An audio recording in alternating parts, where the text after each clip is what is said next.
Olá, meu aluno. Vamos trabalhar em cima da resolução das questões da Sesgran Rio? Muito bem, dando continuidade às nossas aulas de resolução de questões, vamos para a questão de número 8. Veja só.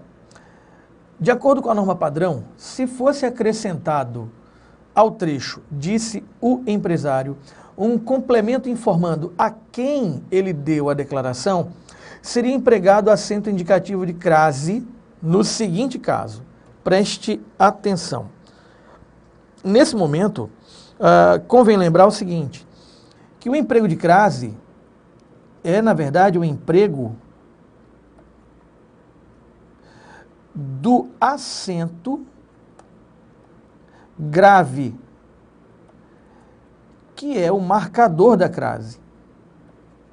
Marcador da crase. Também convém lembrar que a crase ocorre por motivos como a junção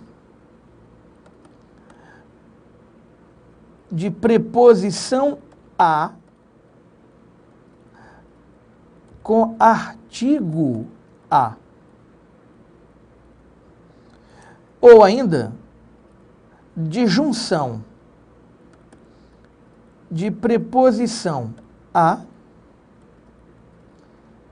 com pronomes demonstrativos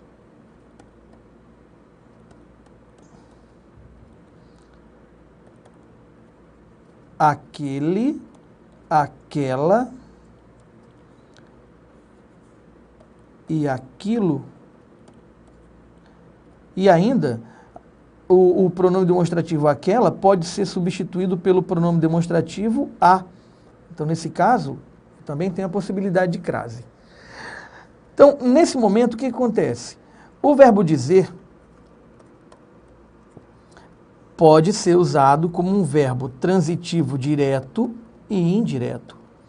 E se ele for utilizado como transitivo direto e indireto, você vai trabalhar com a seguinte perspectiva. Veja, transitivo direto, disse algo. E a parte indireta, a alguém.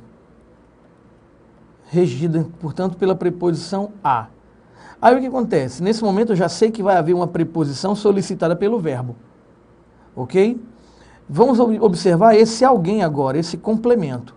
Se essa palavra for um substantivo masculino, não tem como acontecer a colocação de um artigo feminino antes. Então não poderia ocorrer a crase. Se for um substantivo feminino, aí eu teria que observar se esse substantivo feminino está determinado. Porque se ele estiver determinado, antes dele haverá um artigo obrigatório. E se ele não estiver determinado, não haverá artigo. Haverá apenas a preposição. Aí o que acontece? Veja só. A palavra duas é numeral. Numeral repele, nesse caso, a colocação da crase sem a presença de artigo. Aí aqui eu tenho suas. Pronome possessivo também tem artigo facultativo, portanto eu poderia ter ou não acento indicativo de crase. Aqui, a palavra apenas. A palavra apenas é um advérbio que repele artigo, não pode ter artigo antes. A palavra todos é pronome indefinido, que repele artigo, não pode ter artigo antes, então não vai ter crase. Agora, a letra A, que é a nossa resposta, eu tenho aqui o substantivo feminino,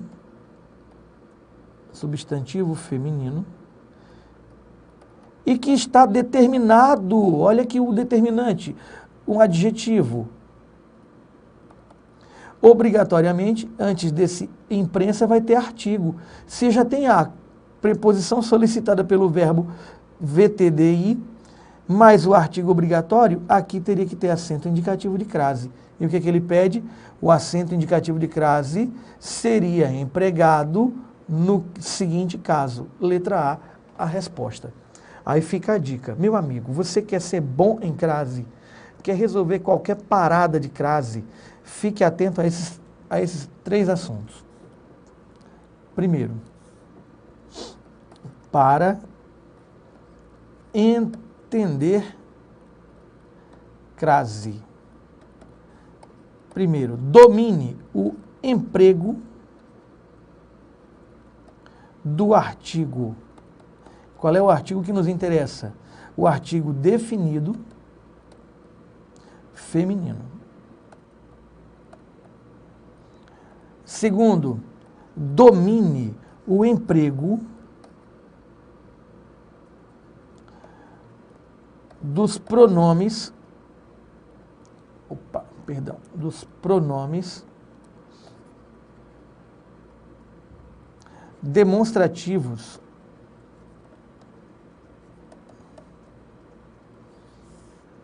principalmente os de terceira pessoa.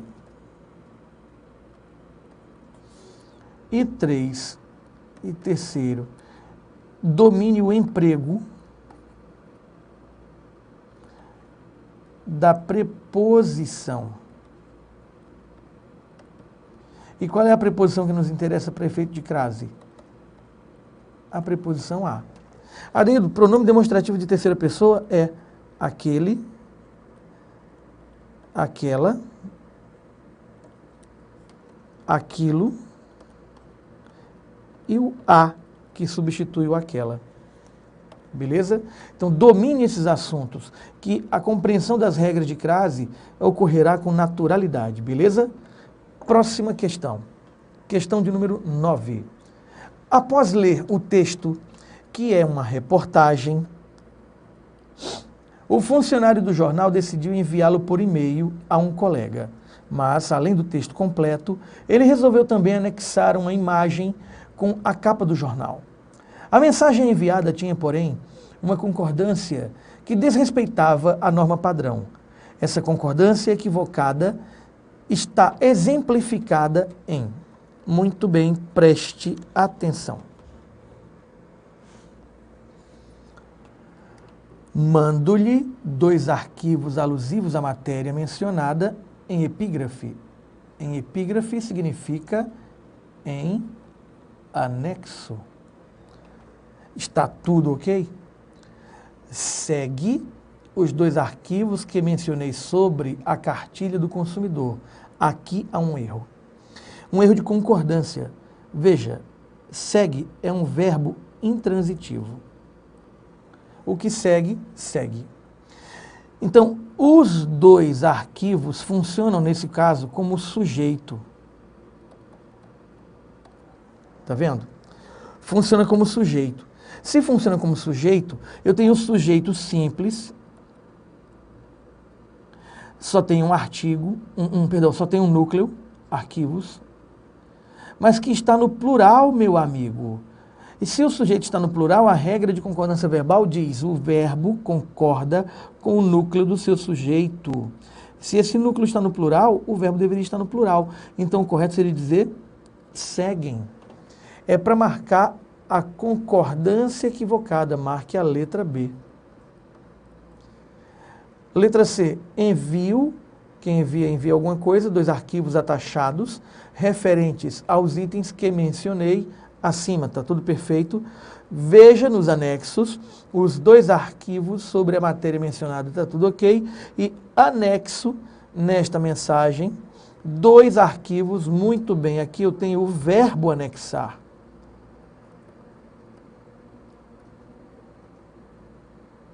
Eu anexo nesta mensagem 2 arquivos relacionados com a reportagem. Perfeita questão, muito bem elaborada também. Letra B, a nossa resposta. 10ª questão. No seguinte período, a palavra em destaque está grafada de acordo com a ortografia oficial. Muito bem, preste atenção. Há vários acentos aí apresentados, né? Convém lembrar o seguinte: tanto o novo acordo ortográfico,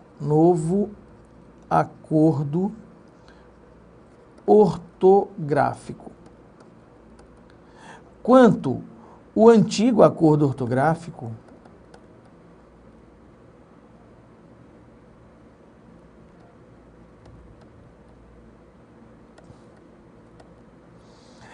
estão sendo levados ainda em consideração, principalmente para efeito de questões de redação e discursivas. Então, as bancas têm evitado colocar questões que abordem os tópicos que sofreram alterações no que diz respeito à grafia e à acentuação gráfica relacionada a isso, uma vez que, por lei, os dois ainda estão vigorando. Não é? Ainda esse ano, os dois estão vigorando. Então, as questões de acentuação gráfica e ortografia que têm caído em prova, têm levado em consideração aquilo que não mudou, aquilo que não foi alterado. É o caso. Então, nesse momento, entenda, está se procurando, nessa sequência, ok? A palavra em destaque que está grafada de acordo com a ortografia oficial. Então, se é de acordo, eu quero o correto.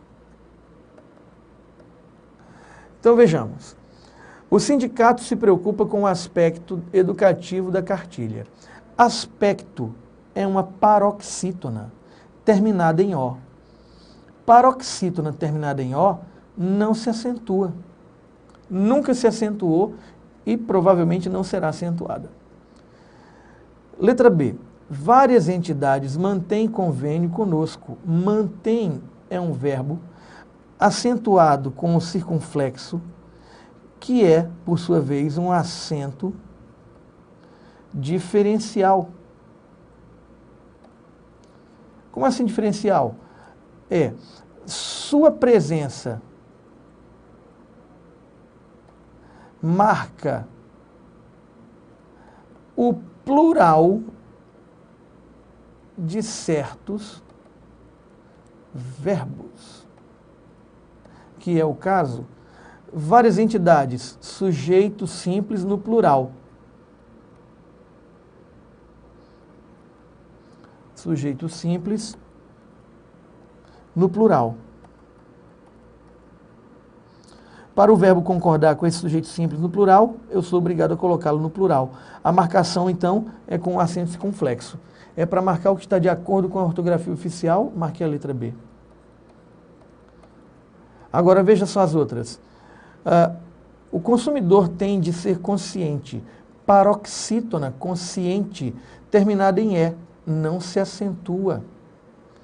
O substantivo, a sílaba tônica é ti. Do jeito que foi acentuado, fica substantivo. Não existe essa pronúncia. Ok? E no ritmo, em ritmo, você tem, de novo, uma paroxítona terminada em O. Paroxítona terminada em O não se acentua. Ok? Então fica aí essa informação. Agora, convém lembrar uma coisa importante. Veja só. Em termos de acentuação gráfica, você tem aí terminações nas palavras. Terminações. Por exemplo, palavras que terminam em A, E, O, em, seguidas ou não de S. Palavras que terminam em I e U, ou ainda em seguidas ou não de S. Só para ilustrar. Nesse momento, o que vale para as oxítonas é o oposto para as paroxítonas. Como assim, Adeildo? Por exemplo, palavras oxítonas terminadas em A, E, O, em, seguidas ou não de S, são acentuadas. Mas palavras paroxítonas com essas mesmas terminações não o são. Da mesma forma, as únicas oxítonas acentuadas são estas, com estas terminações. As que terminam em I, U ou não são acentuadas. Se o inverso é para as paroxítonas, então as paroxítonas que terminam em I, U e são acentuadas. Então, isso é um princípio de acentuação gráfica que ajuda você a compreender, memorizando pouca coisa, as principais regras de acentuação gráfica referentes à ortografia. a oxítonas e paroxítonas, ok? E isso rapidinho faz com que você ganhe uma questão. Então, voltando para a sequência da questão, a questão número 10 traz várias situações onde somente uma traz a opção correta, que é a letra D de dado. Beleza? Muito bem, vamos agora para a leitura do segundo texto. Pegue aí o seu material de leitura e acompanhe a leitura do texto Dialética da Mudança. Dialética da Mudança. Muito bem. Certamente, porque não é fácil compreender certas questões, as pessoas tendem a aceitar algumas afirmações como verdades indiscutíveis e até mesmo a irritar-se quando alguém insiste em discuti-las. É natural que isso aconteça, quando mais não seja porque as certezas que nos dão segurança, e tranquilidade. Pô-las em questão equivale a tirar o chão de sob os pés. Não necessito dizer que, para mim, não há verdades indiscutíveis, embora acredite em determinados valores e princípios que me parecem consistentes. De fato, é muito difícil, se não impossível, viver sem nenhuma certeza, sem valor algum. No passado distante, quando os valores religiosos se impunham à quase totalidade das pessoas, poucos eram os que questionavam, mesmo porque, dependendo da ocasião, pagavam com a vida seu inconformismo. Com o desenvolvimento do pensamento objetivo e da ciência, aquelas certezas inquestionáveis passaram a segundo plano, dando lugar a um novo modo de lidar com as certezas e os valores. Questioná-los, reavaliá-los, negá-los, propor mudanças às vezes radicais, tornou-se frequente e inevitável, dando-se início a uma nova época da sociedade humana. Introduziram-se as ideias não só de evolução como de revolução.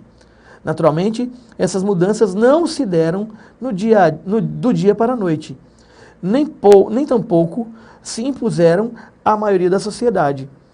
O que ocorreu de fato foi um processo difícil e conflituado, em que pouco a pouco a visão inovadora veio ganhando terreno e, mais do que isso, conquistando posições estratégicas, o que tornou possível influir na formação de novas gerações, menos resistentes a visões questionadoras.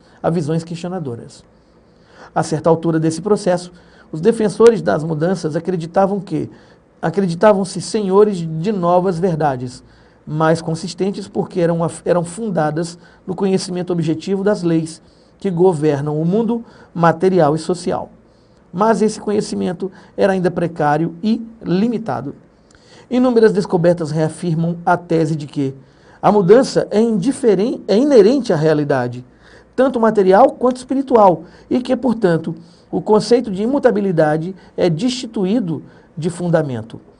Ocorre, porém, que essa certeza pode induzir a outros erros, o de achar que quem defende determinados valores estabelecidos está indiscutivelmente errado.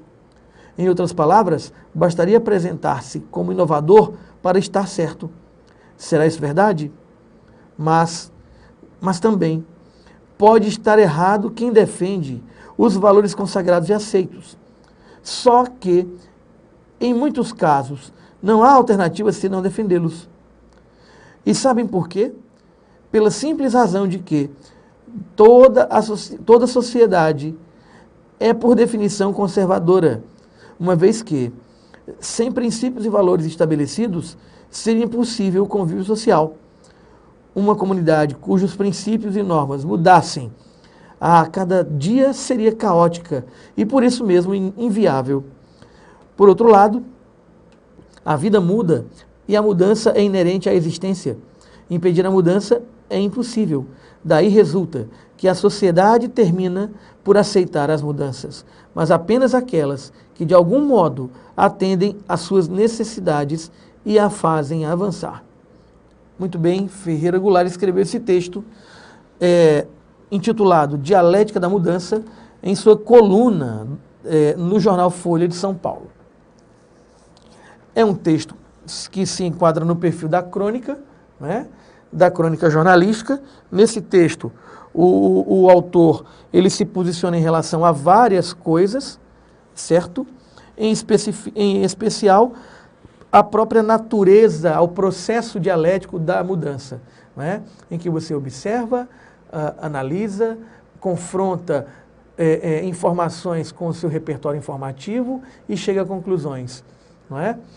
E essas conclusões podem posteriormente passarem de novo pelo crivo da dialética, serem confrontadas com outras posições, serem analisadas as novas ocasiões, novas conclusões serem estabelecidas e assim o ciclo da informação e do conhecimento se constitui. Muito bem. Vamos então verificar a primeira questão relacionada a esse texto. Olhe bem. De acordo com o texto 2, a dialética da mudança é devida. Muito bem, de acordo com o texto, o que é que foi dito lá no texto que se configura como motivo, como razão da dialética da mudança? Não é? A dialética da mudança é devida à discrepância entre aqueles que rejeitam os avanços da ciência e aqueles que preferem aceitar verdades indiscutíveis. Letra B. A dialética da mudança é devida à oposição baseada unicamente na experiência e na observação, sem levar em consideração qualquer metodologia científica. Letra C. A dialética da mudança é devida à polêmica entre o reconhecimento dos valores inovadores e a presença de outros consagrados que garantem a vida em sociedade. Letra D.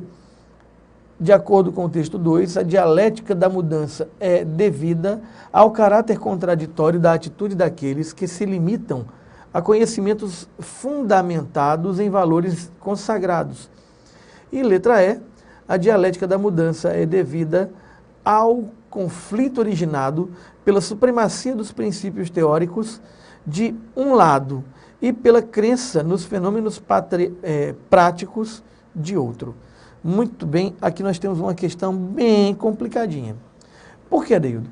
Ora, primeiro porque o texto de Ferreira Goulart é um texto de uma linguagem, de certa maneira, rebuscada, com análises profundas de questões filosóficas da composição do pensamento social, especificamente do pensamento social ocidental. Não é? E chegar a determinadas interpretações ou a determinadas compreensões de um texto com essas características não é tão simples. Por quê? Porque esse texto vai exigir que você tenha um repertório informativo e vocabular tão profundo quanto do próprio autor, a fim de, ao confrontar, de um lado, o repertório informativo e vocabular que o texto traz, do outro lado, o repertório e vocabular informativo que você, leitor, traz, quanto mais próximos esses repertórios, mais clara será a percepção do sentido do texto. Quanto mais distantes, quanto mais díspares esses repertórios, mais difícil reconhecer o alcance informativo do texto. Então, nesse momento, a questão se desenha como uma questão difícil. Beleza? Aí está a Cesgran-Hill, meu amigo. Nas questões de compreensão e interpretação de textos, ela cobra análises bem complexas, bem trabalhadas. Ok? Então, de acordo com o texto 2, a gente vai buscar a resposta e encontra a resposta produzida aqui, olha, na letra C. Não é? Adeildo, em que parte do texto a gente se baseia para chegar a essa conclusão? Vamos à introdução? Acompanhe comigo a leitura da introdução. Veja, certamente porque não é fácil compreender certas questões, as pessoas tendem a aceitar algumas afirmações como verdades indiscutíveis e até mesmo a irritar-se quando alguém insiste em discuti-las.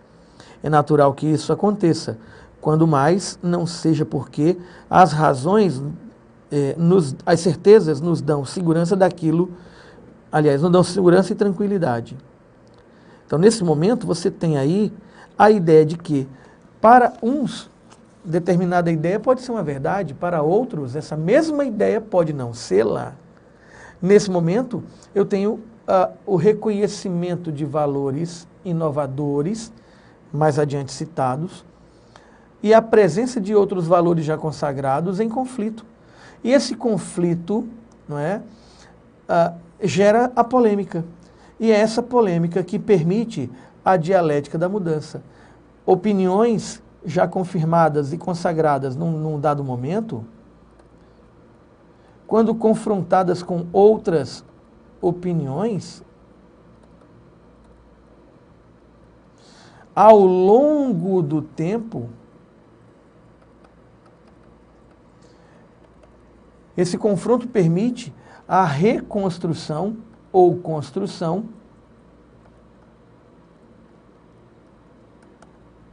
de novos posicionamentos. Então é exatamente nessa polêmica que reside a causa da mudança, da dialética da mudança. Marque aí a resposta na letra C. Beleza? Próxima questão. Questão de número 12. Ao defender a tese de que a mudança é inerente à realidade, o que ele quer dizer com isso, Adeildo? Que a mudança é algo intrínseco, que é algo essencial, que é algo indissociável da realidade. O texto 2 apresenta como contra-argumento a ideia de que, muito bem, preste atenção, as certezas oferecem segurança e tranquilidade para a vida em sociedade.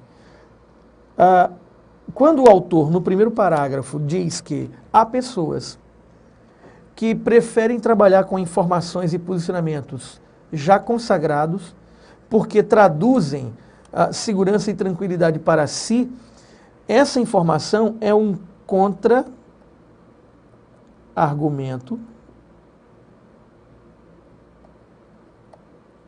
Por que contra-argumento?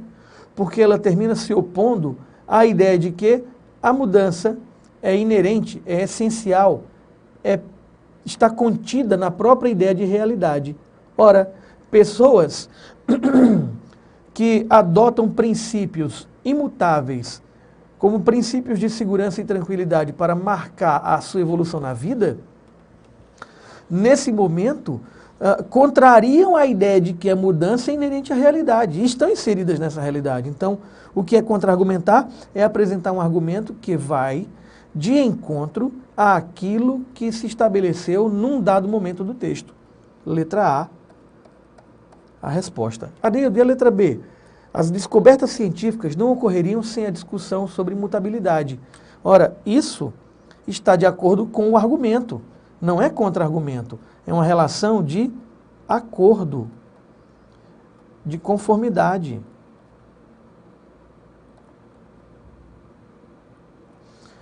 As verdades constituiriam uma forma de evolução de toda a humanidade. Veja, quando eu coloco constituiriam, eu estou trabalhando com a ideia de mudança. Se eu dissesse as verdades constituem, ou as verdades constituirão, eu estou fazendo uma afirmação fechada. Lembre que o futuro do pretérito, ele é hipotético. Letra D. Os partidários de ideologias conservadoras impediram o avanço da sociedade. Olha, impediram não, até tentaram, segundo o texto. Então, o que eu tenho aqui é uma extrapolação.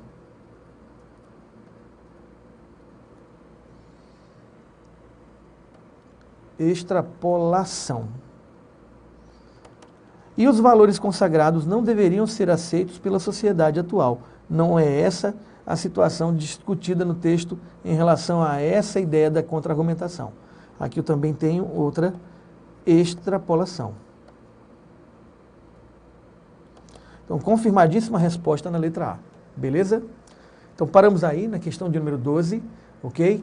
Espero que você esteja acompanhando bem as resoluções e reitero, qualquer dúvida, entre em contato. Vou deixar aqui o e-mail, olha aí, professor@adeildojunior.com.br. E se você quiser entrar em contato também pelo WhatsApp, mande uma mensagem para 98 98197 8782, ok?